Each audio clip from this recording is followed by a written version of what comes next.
Hello everybody, this is Shocking 1000 and we're playing for duty, welcoming you back to more Splatoon. Last episode, you saw me technically, actually no, we won a battle online when I was using the splatter shot for the second time in Museum di Alfonsino, and we also did level 6 in the Octo Canyon. Even though we had our first death, plus end up, well, you kind of get the picture, forgetting the first scroll, but we managed to pick it up, This time I'm going to be doing the next episode, but before that, we've got some more weapons that have been unlocked. We've got the .52 Gao. This weapon can kind of be useful, but at the same time kind of not. It comes with a splash wall, which actually does work in narrow corridors where you can either trap your opponents when they're trying to make a run for it by going backwards so they can only move forward to try and get past you, or you can use it as a deflective shield for yourself so you can hide behind your wall, shoot the enemy, and then proceed onwards. It also comes with a kill away, which I've already mentioned in the last episode. But we've got these two weapons I'm not actually able to buy. The NSAP 85. The NSAP 85 is a shooter that boasts incredible ink efficiency and rapid firing capacity. Its attack power is low, so it does actually require 4 bullets with that weapon to actually get a kill on somebody. It comes with the echolocator, which is the special for that weapon, I believe. If you use it, it will allow you to share with your teammates where the enemy is standing to allow them to kill them if they come to any threat. And obviously the standard splat bombs. With the Slosher though, Sloshers are really good weapons. They can actually kill somebody in 2 hits. They can actually go over walls, but they can't go through them. But they do actually use up a lot of ink. They come with the standard burst bombs and the new weapon, Ink Strike. I actually am going to go to the test run to actually show you exactly what this does. So you're actually going to see exactly how much ink it uses. That's its distance range. 2 hits to kill somebody. It can actually go over walls, as you can pretty much tell right here. And there's the standard burst bomb. So yeah, if you actually are skilled enough, you can do a burst bomb followed by the Slosher. But yeah, it kind of comes with. So here you go. This is the big one. I'm going to show on here. This is the map, right? I'm going to activate Ink Strike. Tap down there. And there you go, okay? That's what the Ink Strike does. If you actually want to see it in full perspective on the TV screen, I will try and set it up again. But this time I'm obviously not going to show the Wii U gamepad of where I'm going to touch it. Okay? So, I'm going to be painting up the turf as best as I can. Okay, there we go. And then I'm going to hit the reset button and show you exactly how it's capable. Yeah. It actually does give your enemies a slight indication of where it's going to be appearing and how long it will last before it goes. When you see that symbol, immediately run away because you will get insta-killed when that hits you. Okie doke. So now that I've shown that, I'm actually going to be doing something real quick. I'm actually going to buy the Tentatek Splatter Shot so I can actually, well, show you what the Ink Suka does. The Ink Suka basically works just like the Slosher, where if well, basically, if you like aim for an enemy that's standing on the top layer before you, well, you kind of get what he does. Okay, so here we go. So you see, it can actually go over the walls, but if you see a tree, don't shoot under the tree because trees will immediately counterattack them. As in, the ink strike, so the ink suka will not go through a tree. Okay? So just bear that in mind. Now that I've shown that, I'm going to teleport straight to Octo Valley.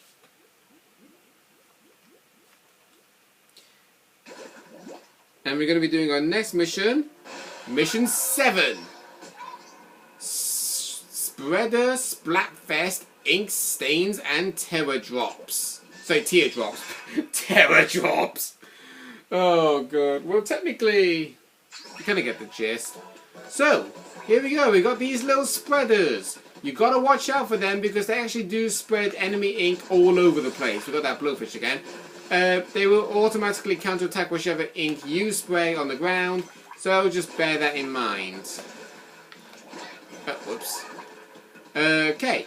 So, this... Oh, you see that box over there?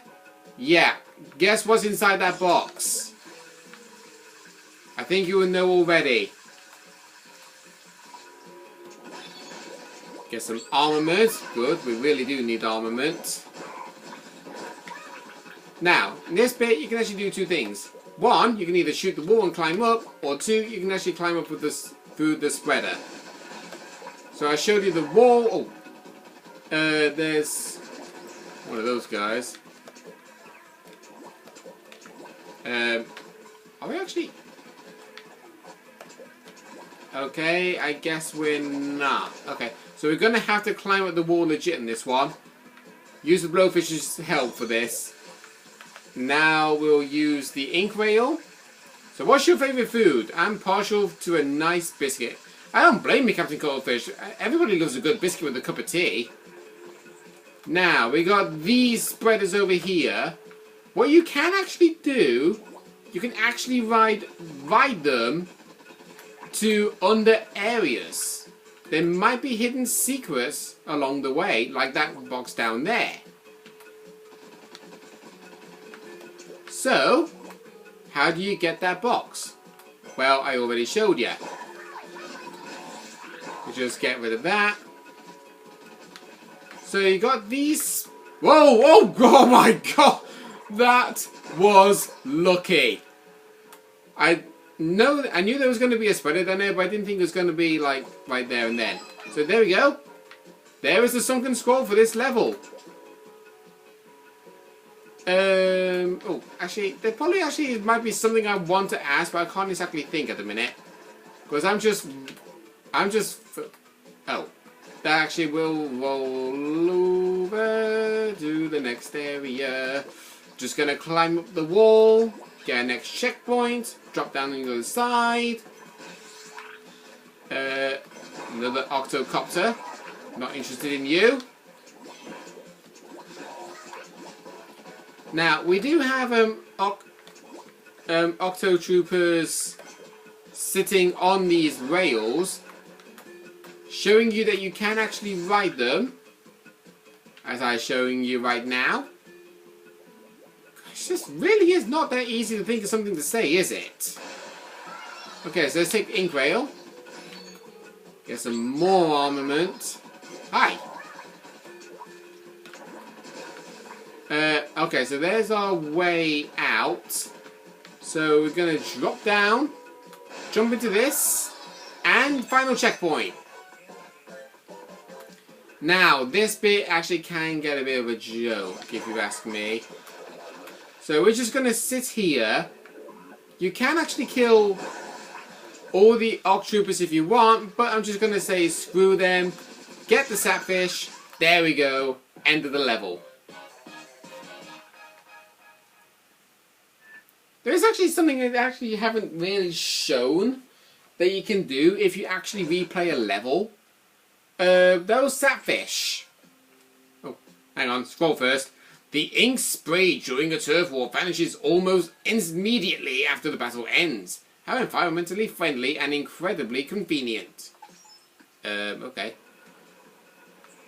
Passing a checkpoint recovers a segment of your life gauge. Oh yeah, actually I was meant to mention that. You noticed that when we died one time, obviously it was on the final checkpoint, so we wasn't able to show it. We actually regain life spawns on our top left hand corner if we actually ever die. So, yeah.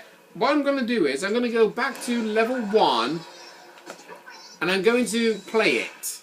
Because I can actually do that level really quick. I'm going to show you exactly what they use to replace the sapfish that you grab after you beat the level. And yeah, I actually am going to be grabbing some fish eggs, but not all fish eggs, because I don't want to waste any time in this level. There we go.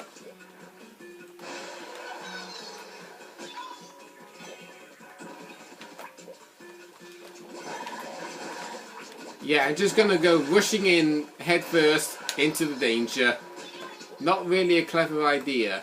Okay, let's get the splat bomb ready. There we go. On to the next area. So you can see why I don't mess around, guys. When I get told to get the job done, I get it done. But I'm not too sure if you actually noticed this, but there has been a few times where I've been playing a game online, regardless if it's been Splatoon or Super Smash Bros, for instance. But there have been many times where I have encountered people not taking the game seriously and making it look like it's a normal chat log. Like, it's like they're going to the Oxford Troopers saying, "Hi, how you doing?" and not actually shooting one another and just like hanging around next to each other. I am actually not kidding. I have legit seen somebody in my team hanging out with somebody who was in the opposition team. They could have tried to kill one another, but no. Instead, they were just like this. They just kept doing that, doing lots of silly stuff, not taking the game seriously. So I'm not sure if any of you guys actually do that or have seen anybody do that, but if you actually do it, then what the hell are you even doing? Because you're not really taking the game seriously. You should always take the game seriously. Well, not necessarily always seriously. It's always wise to like have fun every now and then, but my kind of fun involves actually playing the game. If you kind of get what I mean. So yeah, there we go. There's the sapfish that's replaced the one that we grabbed. You just pick it up and give it a little pat on the head.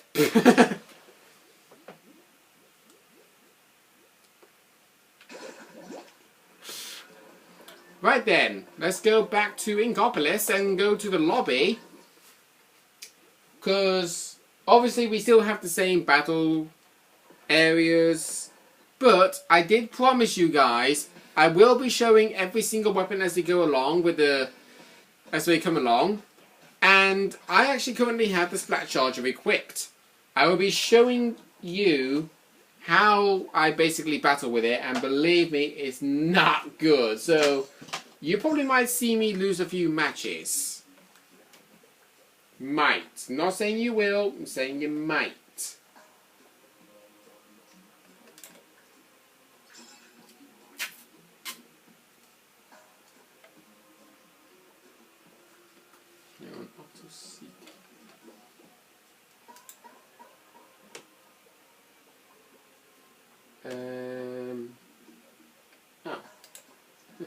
So I was just looking something on the internet. I was like, okay, I see an enemy name, and I'm like, wait, I don't even remember that enemy name.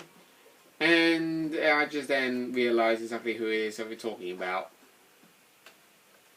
There's another one I actually do remember, but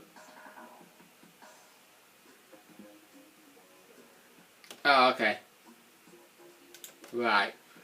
I believe there's actually a total of 3 Octoling enemies that we've not actually come across.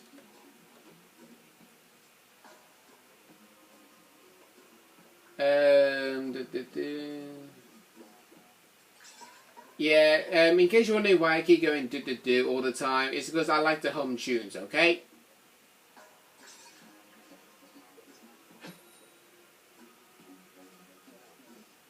Right, okay, so we got a battle up and ready. Museum de Alfonsina once again. I actually won last time I was on this. So we got a roller, ink brush, and... oh, we got 3 end steps over there. So yeah, you can see, the chargers actually do take a while to, well, basically, charge up. So, if you, like, focus on doing close, like, hand-to-hand combat, don't do it. Believe me. Because I can tell you right now, you will be slaughtered big time if you actually come too close to an enemy. Okay? Just bear that in mind. But I'm going to put a splat bomb there. And another one just in case, because obviously I didn't quite reach it.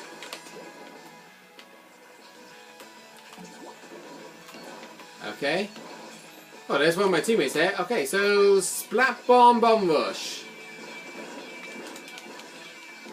You actually are allowed to throw a maximum of 10 bombs, but make sure not to get too trigger happy, because you will lose ink really quick.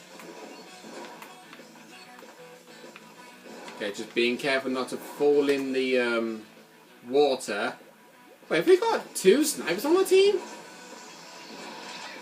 Okay, there was the ink strike that I was talking about in the early on in the episode. So it can actually hurt you when you're not anywhere near it, but... oh god. Okay, I managed to splat Brendan with a splat bomb. How convenient. Okay, I want to jump up here because, my god, I need to. Oh god. Okay, I'm out of here. So you can see, it's not really the best weapon in the world, the charger. Because usually when you actually charge up a weapon, your enemy can actually see where you're aiming. And they can easily adapt from it and decide, oh, he's aiming over there, I'm going to move away. So with a charger, the best advice is, don't shoot where they're standing, shoot where they're going to be running. See right there? If they're unaware of your line of sight, then that's good, because you can adapt from it. You can actually catch them off guard. See right there? That's exactly what I mean. Okay, I'm gonna like try and help my team out as best I can as somebody on my tail. Okay.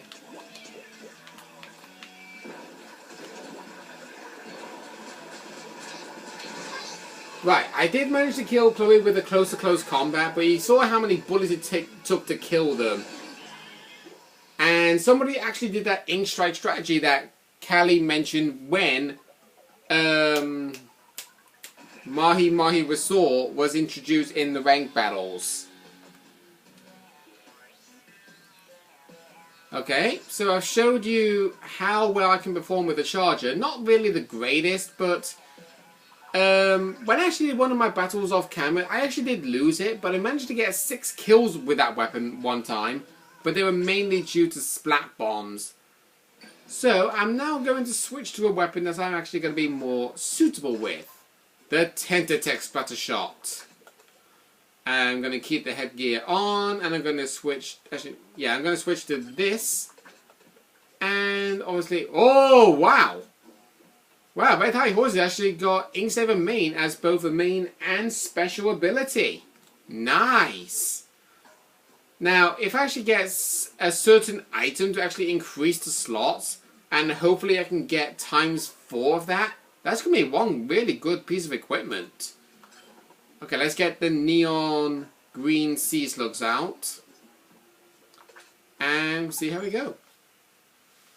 Oh, and by the way, using a charger with damage up, as you can pretty much tell, is pointless because one shot from a fully charged charger shot and also a splat bomb, boom, insta kill on an enemy. Believe me, I know because I dealt with it tons of times. Though there is one thing I did find very annoying when I did Splatoon one time. I had somebody use the charger. I was standing in a certain spot. He was aiming like 2 yards to my right, fired, and actually got killed by that person. I have no idea why, because there's no wind involving in this game. So, yeah, it was absolutely weird, and I don't know why I was still acting like I had the charger on. Okie doke. So, actually, we'll get to see how the Inksuka plus suction bombs will work. So you can see how long it took to actually charge up ready for the explosion. It took a hell of a long time.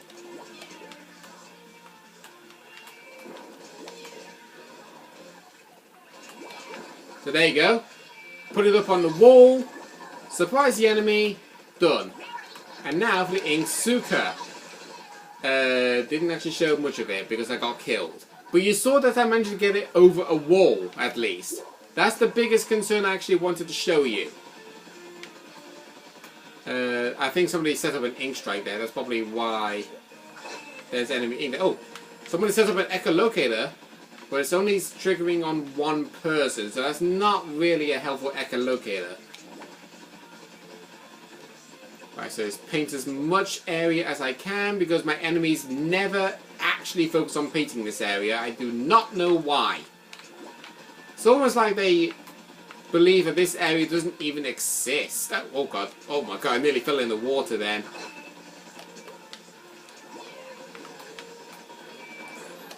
Okay, so we got another Inksuka ready. And by the way, I forgot! Damn it. Oh, that's a heavy depletion. Ouch. So, just when I was about to activate it and actually mention, if you got the Inksuka, do not activate it when you're standing on a wall. Always activate it when you're below a wall.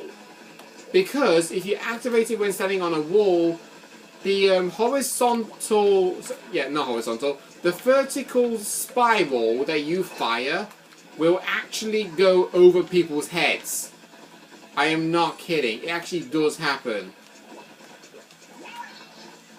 So you see? So you notice that the wall was actually blocking my shots then. Hi. Hope you don't mind me dropping in. Okay, so now you can see the plus side and the negative side of the Inksuka. Plus side, you can shoot it over the wall. Bad side, don't shoot it when you're standing. That's one thing I really hate. You try to push the right thumbstick down on a Wii U gamepad and you just can't do it because it's too far away from when you normally press certain buttons. But still won. Still won. And with it coming to that, it's time to go to the end of this episode, guys. So next time on Splatoon, we're going to be doing Mission 8 in the Octo Canyon. See you guys then.